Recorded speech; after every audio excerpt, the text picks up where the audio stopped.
vintage texture. It's this sweet looking animated texture background thingy that you can have in black or white, and you can use it for backgrounds, overlays, slideshows, infographic-y stuff, and of course, title screens. And best of all, it's free and you already have access to it because this was actually added in Davinci Resolve 19. It's a generator that's in both the free and studio versions, so if you open up your version of Davinci Resolve, it will be there ready for you to have a play with. So we're on the edit page, we're going to open up the effects library, come down to generators, scroll down a wee bit until you get to the fusion generators. There's actually two new ones in here. There's comic speed lines, which we'll cover in a separate video, and of course we've got vintage texture. So all you need to do, drag it, pop it on your timeline. As a generator, it will become a new thing. You don't need to apply it to an existing clip. And there you go.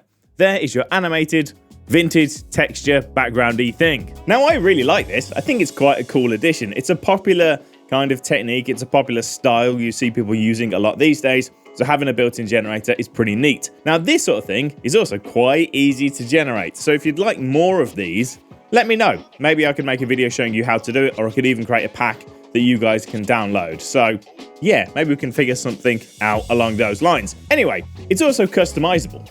To customize it, you know the drill. You give it a click on the timeline, you open up the inspector, top right hand corner, make sure you're on video, generator, and then you'll see your vintage texture controls within here.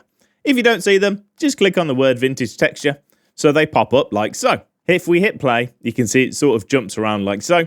We can change the animation scale, and that's kind of the distance that it jumps around, so we can have it really subtle or much crazier.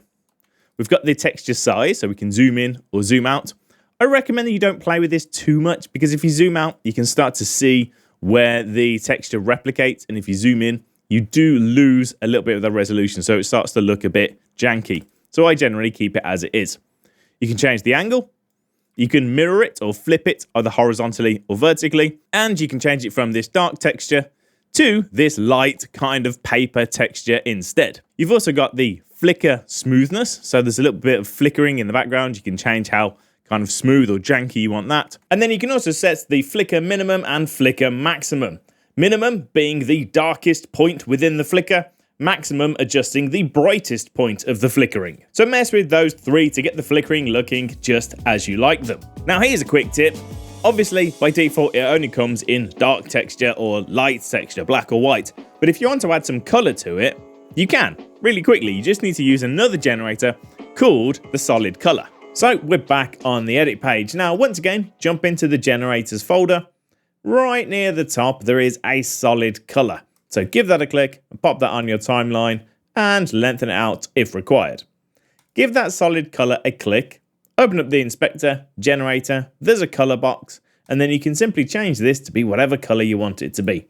We can come back to it as well in a moment to change it if we need to, but I'm going to go with a bit of an orange, something like that. Then back into the generators, scroll down, grab your vintage texture, and just put that over the top of the solid color. Give it a click. Back into the inspector, I recommend you just leave this one as the dark texture. Then this time, jump over to this settings tab, scroll down until you get to the composite area, and then you can either simply lower the opacity, and then we get this texture sort of on top of the color, or change this composite mode to something else. Now, the easiest thing to do with this is just kind of scroll through.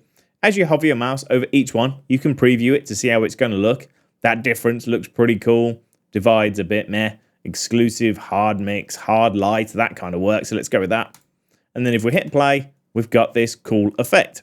Then at any time, you can just give your solid color a click once again, go back to the generator, and we can change the color to see how that will look. Let's go with something like that, and job done. And last but not least, you can actually use that vintage texture as well to apply that texture to videos or images on your timeline. This looks cool to just kind of de-age some video, or if you want to make like an old, almost projector-ish style effect to any slideshows. And the technique is pretty much the same. We've got this video clip on our timeline, track number 1. So if we grab our vintage texture, put that on top, and then if we lengthen it out, then if we give that vintage texture a click, go to the inspector, settings, composite mode, again, just have a little play with the different composite modes. If we go to add, it's just going to add this over the top, and actually, That looks pretty cool. But if you want it to have a slightly different effect, again, just scroll down, scroll through, see the different composite modes, see what they do, pick one that you think looks good, and off you go. Once again, you can always jump back into the generator, maybe try it with the light texture instead, or change the animation scale, do what you need to do.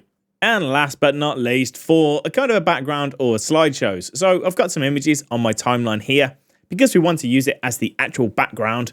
For this one, we're going to grab our images, put them up a track, grab our vintage texture and put it underneath. We'll lengthen this out. And then we've got that texture as the background. Let's say we want this to be the light texture maybe, brighten it up a bit. Of course, we can then go into the open effects and maybe grab a drop shadow, put that on there so then it pops from the background. And if you want that texture to start coming through, once again, if you click on your image, go to the video, come down to your composite and maybe have a little play with some of the composite modes. Darker color seems to work and we just get some of that texture coming through onto the image as you can see. So have a little play and see what you can come up with. Something like that. I like this vintage texture. I think it's a nice addition. It's available right now for you to have a play with. So jump into your generators, give it a click, have a play, and let me know what you think. Thanks for watching. Take it easy. I'll see you next time.